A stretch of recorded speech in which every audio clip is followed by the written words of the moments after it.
What's up, everybody? I'm here with my friend Amanda, and we are going to be brewing up a Rye IPA today. What is the name? Ryediculous Rye IPA. That is ridiculous of a name, and we are going to stick with it because it's awesome. You may remember Amanda from a different video we did for our beer and branding video. What kind of beer was that? It was a brown, maple pecan brown ale, right? Yes, yes. And so we had her husband also with us, Adam. I'm Adam. I'm Amanda. And I'm Dennis. And we ended up winning People's Choice at that brew competition. So, high five for us, right? But we didn't end up winning beer winner that year. It's because Adam was with us, her husband, and we kind of figured out who was the weak link of all of us, right? Hit the button. Definitely Adam. So he's not here because we're going to win it this year, That's right? right. That's what we're going to do. They changed the name up a little bit of the competition. They're calling it Top of the Hops, and it's more about the brewers than it is the branding professionals anymore. So there's like 30 home brewers or so that are going to be brewing at teams, and we're all going to submit those to NOTA by the end of January, and then they're going to have a kind of a release party where everybody comes in and tastes them from the public, gives you general feedback and that kind of thing. And then the NOTA Brewing Company is going to be announcing a winner that they've chosen ahead of time after tasting all of our beers. So the secret ingredient this year, as you might have guessed already, is Rye. rye. So we came up with this Ryediculous recipe, and Amanda's going to talk about what's in that grain bill. All right, I know you guys all hit that subscribe button because you're awesome, and you hit that like button because it helps out the channel a lot. But if you really, really want to be awesome, hit that join button below and become a channel member. Members enjoy awesome perks like some exclusive recipes, my brew day sheets to help you along the way and take some notes, and you get to watch my videos early before anybody else. So hit that join button and become awesome.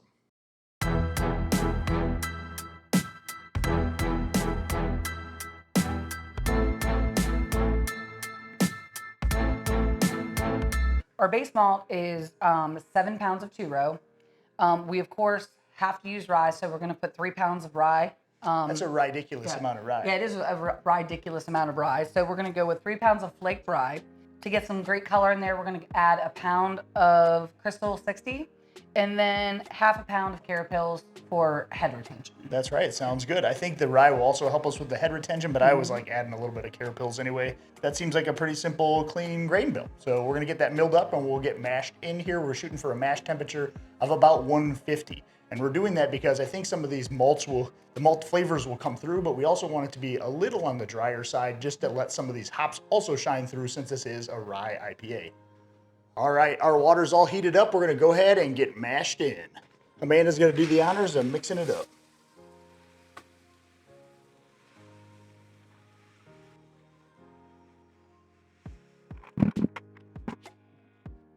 All right, so for our hop additions, we are going to be adding a ridiculous amount of hops. Ridiculous. For our bittering hops in the boil, we're going to add half an ounce of Galaxy, 60 minutes. And then at 10 minutes, we're going to add 1 ounce of Simcoe and 1 ounce of Cascade. We're also going to be adding a hop addition in the Whirlpool at 175. And we're going to add 1 ounce of Citra, 1 ounce of Amarillo, and 1 ounce of El Dorado. And for that, we're going to be using our counterflow chiller and our Whirlpool arm, which will help create that nice cone at the bottom. But we're going to do that Whirlpool for about 10 minutes and let those hop oils really come through. So then at about 10 minutes, also at the end of the boil, we're going to be adding a Whirlfloc tablet and a tablespoon of yeast nutrient to help that yeast really get kicked off. Speaking of yeast, what kind of yeast are we using for this one? So we are going to be using a USO5 for this one. Nice. Fermentus USO5. Plain, simple, easy West Coast IPA yeast. And then in a couple days, we're going to dry hop it with 1 ounce of Galaxy, 1 ounce of Simcoe, and 1 ounce of Azaka. Yep, and the dry hop will be post-fermentation. So after we get all said and done with the fermentation, we're actually going to be dry hopping these things like I normally do with the paint strainer bag and the sous vide magnets. Those will be right inside the fermenter. So all we have to do is pull those magnets off and the hops will drop right in there. And we're going to leave those in for about 5 days before we start cold crashing this thing and getting it into a keg. All right, we only got a few more minutes in our mash, but for the last 10 minutes, I like to raise this up to 170 to help us mash out. So we're gonna go ahead and turn up our heat.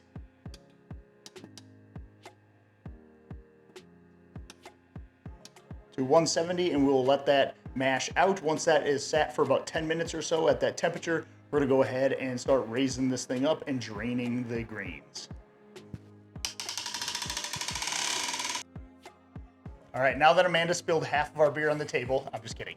Oh, we're gonna go ahead, we got it all drained out. We're gonna get this thing up to a boil. I always like to do that by obviously starting our heat, but then I turn it to the manual mode and I turn this up to 100% until it starts getting to a boil, and then we'll turn it back to about 63% to keep it at that nice continuous boil once we get up there.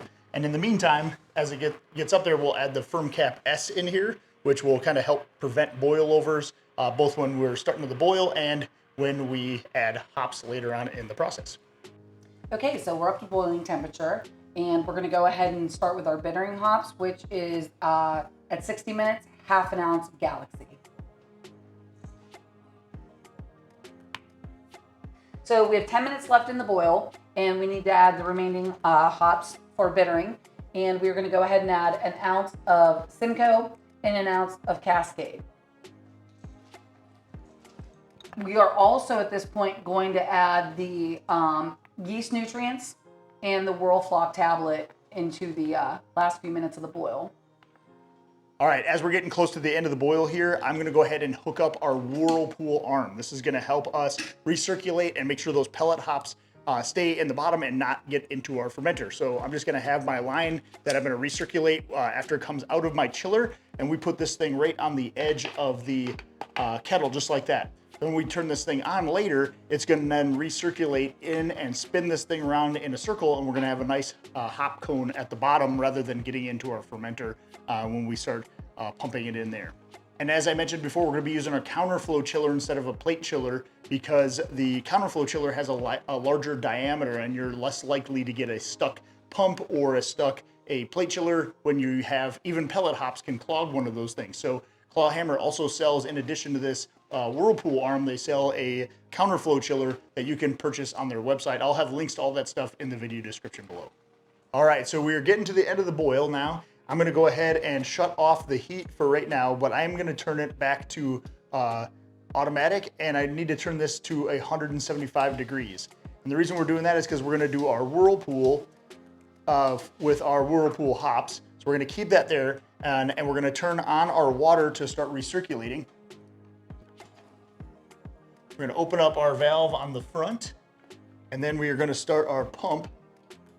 Now, as this thing cools down, we're gonna start watching this thing. We will keep the heat on once it gets below 175, and then we're gonna add our hops in for our Whirlpool additions. All right, so we're really close to 175, so we went ahead and shut the water off, turned the heat back on to get it there. We're gonna wanna leave it at 175 for 10 minutes for the Whirlpool, but we need to add our Whirlpool additions. So the first thing we're gonna add is Citra hops. We didn't have any pellet hops. We are gonna go ahead and use these whole cone flower hops, but of course pellet hops would work for that addition as well. We're gonna go ahead and put those in the hop basket so they don't clog anything as we're brewing. And then we're also gonna add an ounce of Amarillo and an ounce of El Dorado. All right, we're gonna let that sit for 10 minutes, do the Whirlpool, and once that Whirlpool ends, we're gonna go ahead and cool it the rest of the way down. All right, we're done with the Whirlpool, so I actually went ahead and pulled these up so these can start draining. That way allows the circulation to happen still in Whirlpool like it's supposed to in the bottom. I'm also gonna turn back on my water to allow that to start cooling and turn off the heat. But we'll leave that pump going, and then once this gets down closer to pitching temperature, we'll start transferring this into our fermenter.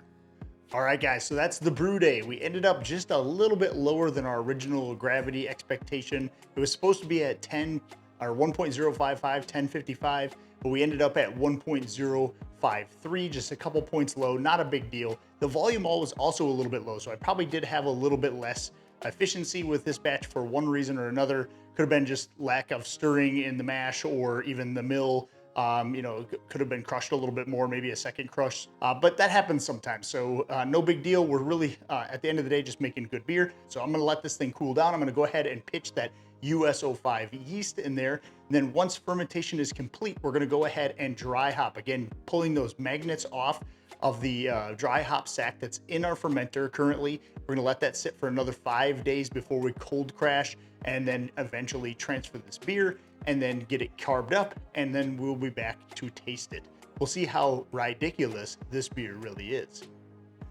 What's up, guys? We are back to taste the Ryediculous Rye IPA, and I will say, I didn't actually have enough of this beer to actually keep it on tap. After our event at Noda, I literally had everything bottled. I actually just had to save like one 12-ounce bottle to even do this tasting because the beer was, say, ridiculously good. So Amanda couldn't come here for the tasting, but she did try it at the event at Noda, which turned out to be a really awesome success. And here's what she thought. What do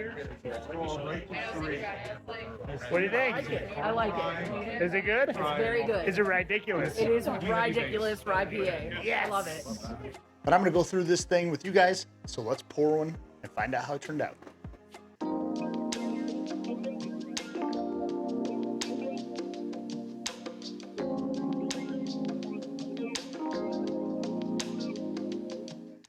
And there it is, a beautiful, nice, amber colored, crystal clear with a lot of head retention on this beer.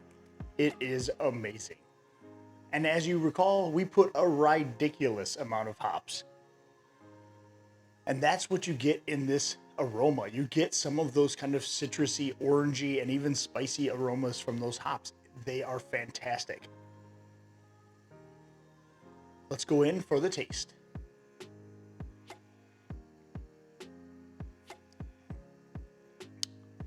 Oh yeah, crisp, clean, lot of hop bite, and then you get that spice notes from the rye.